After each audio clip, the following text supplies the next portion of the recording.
You probably noticed something weird. The things your body once said with confidence, how tired you are, when you're thirsty, whether you can safely skip a workout, start sounding less trustworthy. That's not drama, it's biology rewriting the internal memo. Over the next 10 minutes, I'll walk you through the common ways the body's signals shift after 40, why those changes happen, and practical experiments you can run to make the signals useful again instead of misleading. No panic, just calibration. So here's the quiet trick your body plays after 40. Your senses and signals slowly change tone, like a radio slipping out of tune. Around midlife, the cues you relied on in your 20s start to drift. Sleep might feel shallower even when you think you slept fine. Hunger and thirst can get mixed up with stress. Pain can be a louder narrator than damage deserves. And metabolism nudges you towards saving more and burning less. These are not moral failings, they're physiological shifts in hormones, neural sensitivity, and tissue composition. The important thing is to treat these signals like data, not absolute truth.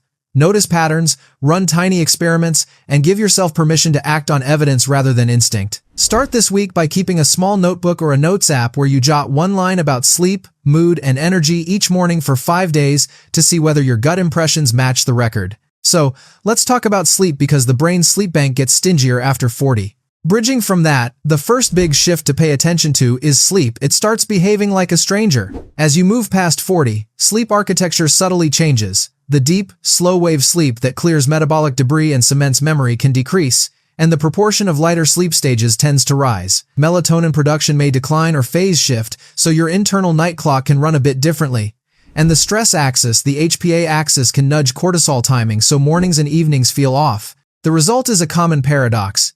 You wake feeling like you got enough sleep, but your memory is sprinkled with fog, your patience is shorter, and your body's insulin sensitivity dips.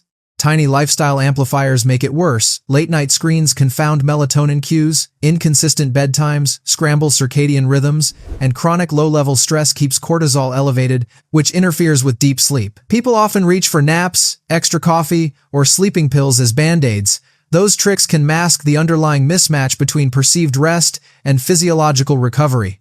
A better first move is measurement. Fix your wake time for 5 days, dim lights 2 hours before bed, and note whether cognitive sharpness after waking improves. If it does, you've found evidence that the body's sleep signal had been lying to you. If not, it points toward medical checks or an adjustment in light and timing. Try a 2-week experiment where you set a consistent wake time, dim bright lights 2 hours before bed, and stop caffeine after early afternoon to see if your brain starts to tell the truth about how rested you are. So, if the brain's sleep bank is stingy, the cascade that follows touches mood, memory, and metabolism. Let's dig into why that sleep shortfall matters beyond feeling groggy. As slow-wave sleep wanes, the brain's ability to clear metabolic byproducts and consolidate long-term memories weakens, while the emotional circuits that regulate reactivity, amygdala, and prefrontal networks get less restorative downtime. Melatonin reduction and HPA axis alterations both change the timing and quality of sleep pressure. You don't just have fewer hours, you have fewer truly restorative hours. That reduction shifts insulin sensitivity, making glucose spikes after meals more pronounced and nudging the body toward fat storage. Behaviorally, shorter deep sleep correlates with irritability, reduced executive control, and a stronger pull toward comfort foods. Anecdotes are useful here. Picture someone who sleeps 6 to 7 hours and swears they feel fine, but who notices they snap at colleagues and reach for sweets after lunch. The subjective report of being rested clashes with measurable cognitive and metabolic signs. Quick fixes like short naps or extra caffeine can temporarily patch attention and mood, but they can blunt deeper homeostatic signals and postpone the realignment. The clearer route is to recalibrate sleep inputs, consistent wake times, evening dim light routines, and reducing stimulants after the early afternoon to allow the brain to rebuild its restorative sleep architecture. For the next 2 weeks, prioritize a fixed wake time, dim lights before bed, and skip caffeine after early afternoon to see if your mood, memory, and appetite start behaving more honestly. From sleep, we slide into the scale and the subtle metabolic drift that can make weight feel like a betrayal. Bridging from brain effects, your metabolism quietly shifts too, and the scale can lie about what's actually happening. After 40, many people experience a gentle loss of lean mass and a small drop in resting metabolic rate. The body becomes slightly more economical. Hormonal regulators like leptin and ghrelin, which signal fullness and hunger, also tweak their messaging, so appetite can feel louder even if caloric needs have decreased. That means the same portion that used to feel satisfying might now leave you reaching for seconds, and the scale can climb despite no obvious change in habit. Importantly, this is redistribution more than catastrophe. Fat tends to settle differently, and muscle mass affects how many calories you burn at rest.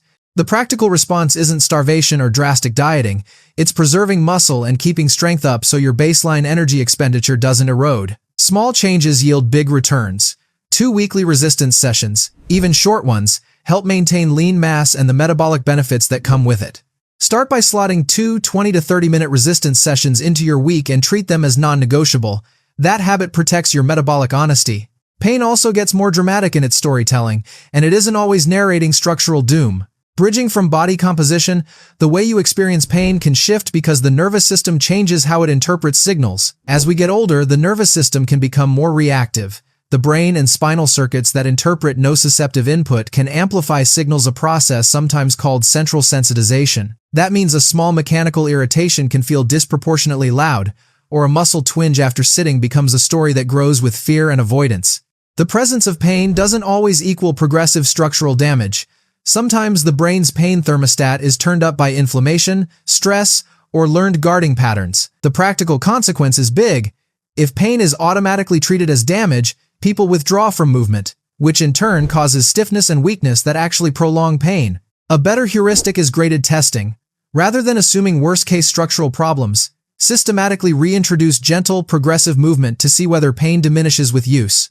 For the next 3 days, practice a short graded movement test, gentle walking, light mobility work, and slowly increasing ROM, and observe whether pain settles rather than escalates. Now let's tune into the nervous system because it's the volume knob that controls how loud everything else sounds. After the initial beats, the nervous system deserves a deeper look because it modulates perception, pain, appetite, and stress.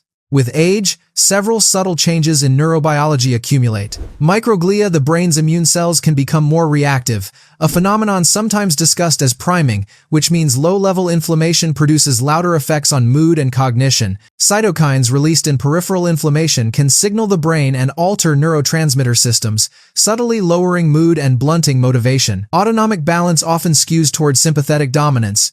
The fight-or-flight side of the nervous system can be more active, while parasympathetic tone, especially vagal activity that calms heart rate and digestion, may decline. The result is a brain that interprets normal bodily fluctuations as more threatening and an interoceptive system that mislabels sensations. Shortness of breath can be read as panic, mild fatigue as failure, and small aches as signs of catastrophe. The good news is that this volume knob is adjustable. Interventions that reduce systemic inflammation and directly regulate the autonomic nervous system recalibrate perception. Practices like paced breathing increase vagal tone and reduce sympathetic overdrive. Graded exposure to perceived threats, slowly reintroducing feared movements, reduces central sensitization. And low stakes, consistent routines lower baseline anxiety and inflammatory signaling. Consider a short vignette. Someone who interpreted afternoon fatigue as laziness begins a 5-minute evening vagal breathing practice, and, over 2 weeks, notices fewer emotional spikes and less reactive eating. That small nervous system reset changes how bodily signals are interpreted, from alarm bells to informative data. For the next week, do a 5-minute paced breathing practice each day, or a short cold exposure to test whether your body's messages quiet down. After nervous system recalibration, hormones chime in, and they tend to whisper differently depending on sex and life stage. Bridging from nervous system work, hormones shift midlife and rewrite energy, temperature, and mood signals. Around 40, sex steroid hormones enter new territory for many people. For people assigned female at birth, perimenopause and menopause bring fluctuating estrogen and progesterone levels that affect sleep regulation, body temperature, mood stability, and distribution of body fat. For people assigned male at birth, testosterone typically declines gradually and can influence energy, libido, and lean mass. Those hormonal currents alter how you feel day to day and can be mistaken for laziness, emotional fragility, or inevitable decline. It's important to separate life-stage hormonal shifts from pathological conditions. Tracking symptoms across weeks and pairing that with basic lab work when appropriate helps create clarity. Simple strategies like targeted exercise, sleep hygiene, and, when clinically indicated, medical consultation or hormone therapy can normalize signals that have been misread as character flaws. If a sustained shift in energy or mood has been present for several months, Book a clinician check-in or track daily symptoms for 60 days to gather the evidence needed for a thoughtful plan. Thirst and hunger also get their wires crossed, which is an underappreciated source of misread signals. Bridging from hormones to basic needs, your internal sense of thirst and hunger can become fuzzier and more confusing. Interoception, the ability to sense internal bodily states like hunger, thirst, and temperature, can decline with age and under stress. When interoceptive accuracy falters, we reach for food when we're stressed, snack when we're bored, or attribute tiredness to hunger. Medications, alcohol, and busy lifestyles blunt internal signals, and the result is a steady stream of misinterpreted cues driving behavior. A small, practical test helps. Before you snack, pause and do two simple things. Drink a glass of water and take 2 minutes of mindful breathing, then reassess whether the urge persists. Often it doesn't. The body was asking for hydration or a reset, not calories. Building this habit helps distinguish genuine physiological needs from emotional reactions and reduces the default to food response that can create metabolic noise. Try pausing before snacking today.